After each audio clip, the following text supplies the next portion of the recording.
state that we are right now, removal of Berlin Wall. So this is a history. You are not required to learn the the dates and all those stuff. Just remember that one. Whenever we remove the barrier of trade, international trade spiked. So first, the world have seen how the increase in trade volume increases the international transaction when they remove the Berlin Wall, when they pass the Single European Act, which means all the Europe, only euro going to be accepted for everyone's currency, so that we can easily transfer goods and services to one of the countries easily. NAFTA agreement, which allowed US firms to penetrate products and labor markets that previously had no accessibility over there. The US firms going to North America, selling goods, right? There is no barrier over there. And then GATT, which is General Agreement on Tariff and Trade, which call for reduction or elimination of trade restrictions on specific imported goods over 10 years in 117 countries of the world. So you can sell your goods to 170 countries all over the world with any government taxes. Of course, when this agreement signed, international transaction increases. It means there is a growth, substantial growth in international transactions. Okay, any question up till now? Tiffany, TD, Oliver, Lancelot,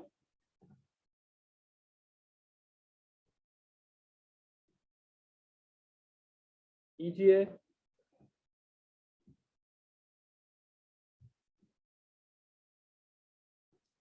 Okay, let's move on.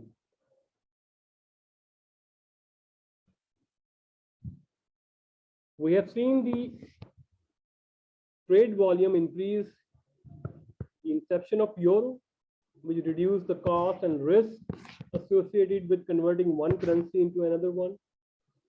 It's quite obvious. Expansion of European Union, more countries are included in the European Union. So it means European Union countries, they can trade easily among their European countries. So their trade increases.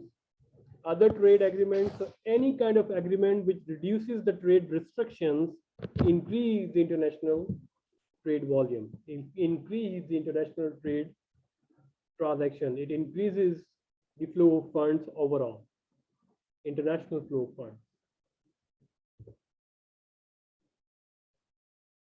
Okay, our last topic is the impact of outsourcing on trade.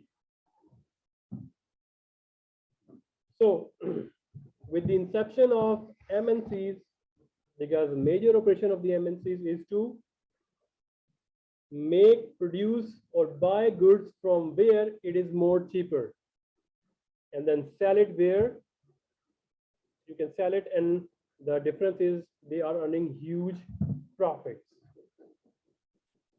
So what is outsourcing? Outsourcing, it is the process of subcontracting to a third party in another country to provide suppliers or services that are previously produced internally. So outsourcing can be domestic and can be international. For example, Boeing company.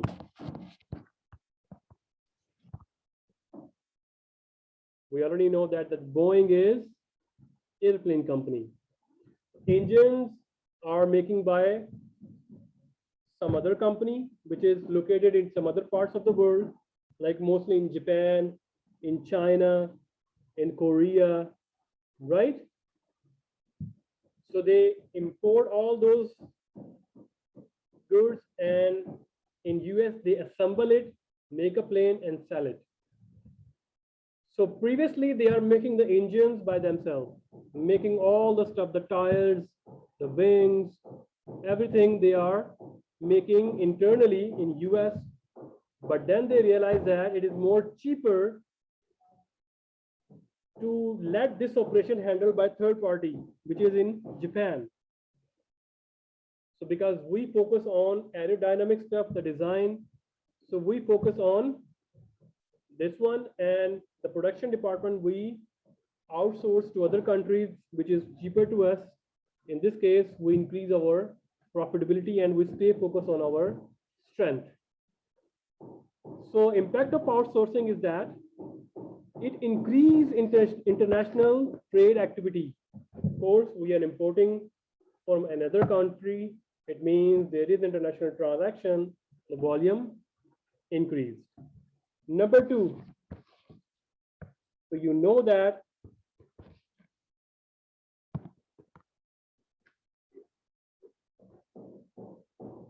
number two is lower cost of operation. So you know that it is costly for us to produce right now, right? So it's better to outsource. So what is the underlying decision? If it is costly for you to produce in your country, then you will hand over your production decisions to a third world country, because over there, or sorry, the third party, the third country from where it is cheaper to produce, right? So in this case, your production cost is also decreased. The last one is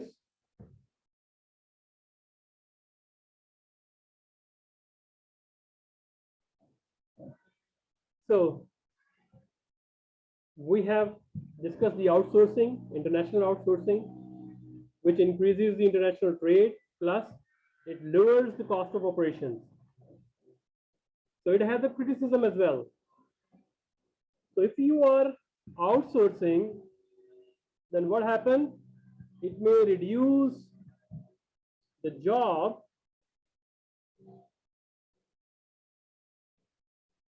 It may reduce the jobs in United States because you are giving your job to Japan. So Boeing company is giving the job of US people to Japanese people. So some argue that, okay, you know, unemployment rises, right? But there is a managerial discussion here, managerial decision here as well. Number one, managers of US-based MNC may argue that they create jobs for the US workers, right? Shareholders may suggest that managers are not maximizing the MNC's value as a result for their commitment to the creating jobs. So what they are trying to do, if the criticism is huge, right? So you need to act accordingly, right?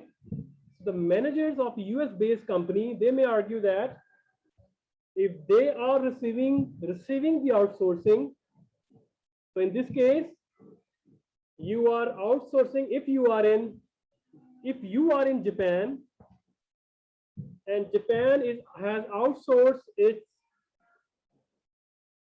some business segments to US, the managers will say that, okay, by having outsourcing, we receive work, right? Shareholders, when they are against the outsourcing, they will say that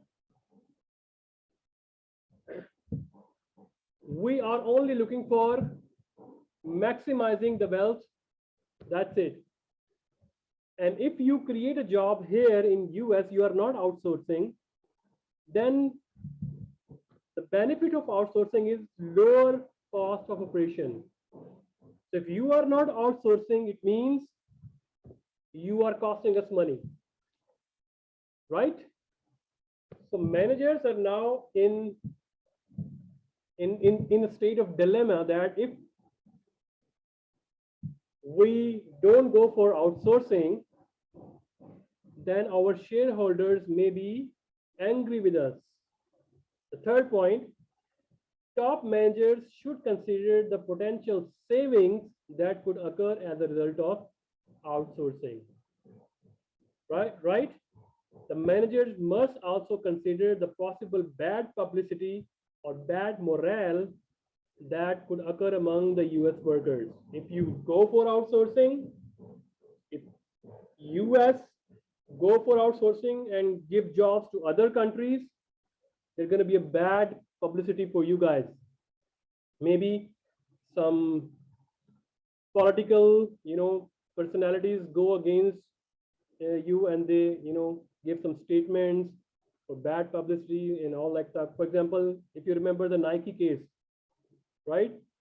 There was a famous Nike case about that because Nike, they hire underage, workers, child laborers. So look at the bad publicity over there, and they'll lose a great value of their brand as well, right? So remember, the bad publicity can occur because people will losing the job, and what happened? They may turn against you, or maybe some bad publicity, or maybe the existing company's employees, their morale go down. What happened if this department is also outsourced? So you need to see about that, right? So those who are not in the favor of outsourcing, they will say that be American, stay American. But managers, but the shareholder will say that we don't care about your national slogan, give us profit. The top managers, when they want to expand, when they want to compete, they always talk about potential saving. So they definitely go towards the outsourcing. But remember, if you go for outsourcing, there's going to be a bad morale and bad publicity for you guys. Right? Yeah. So that's all for our today's lecture. So from here, we will talk about the trade volume among countries. We'll talk about some historical graphs and all those stuff in our next class. And we try to finish this lecture, or maybe a slide some of the concepts from other next chapter we will talk about in our next class. So any question? TD? EJ? Oliver? Dion? Lancelot? Is the professor, I have a question. Yeah, sure. Is the midterm going to be based on chapter 1 to 5 or 1 to 8? We will talk about the whatever we have learned. I think in our 8 lecture, what we could have learned, we'll talk about that in our coming class. I will be announcing it, whether it would be chapter 8 or chapter 6, whatsoever. But I would be telling you. Got Okay? it. Don't worry about the midterm, okay? I would be telling you later. Okay? Even if still there is a question, please do write me in our WeChat group. You can also email me as well. Okay? And those who did not add me to their WeChat, please add me as well. Okay? So that, the assignment you can send directly to my email or my WeChat ID. So if you send me your assignments to my WeChat ID, it is easy for me to track and make your all, separate folder. So it would be easy for me as well. So please also send me invitation. I would be adding you as well. Okay, I'm going to be stopping the recording here. So see you next time. Stay safe. Take care. Bye-bye.